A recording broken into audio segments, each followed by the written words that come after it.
از وقتی اینو فهمیدم زندگیم تغییر کرد. میدونستین 3 تا غذا هست که بعد از ساعت 6 بخوری لاغریتون واقعا کند اتفاق میفته؟ توی این ویدیو میخوام اون 3 تا غذا رو معرفی کنم. با من همراه باش، لایک و سیو یادت نره. اول غذاهای سرخ کردنی مثل کوکو، کتلت، سیب زمینی سرخ کردن. این غذا شبها هضمشون سخته و بدن همشون رو به صورت چربی ذخیره میکنه، مخصوصا چربی شکمی. دوم، نان سفید و برنج زیاد. این 2 ماده غذایی قند خون رو یک دفعه بالا میبرن و به چربی تبدیل میشن.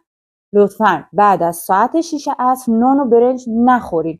اگه میخواین بخورین خیلی کم و با سبزیجات باشه. سوم، شیرینی و خوراکی‌های قندی مثل شکلات، شیرینی، بیسکویت.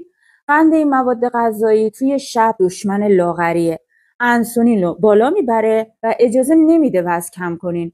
همین 3 تا ماده غذایی رو حذف کنین، هم خوابتون بهتر میشه، هم لاغریتون سریعتر اتفاق میفته.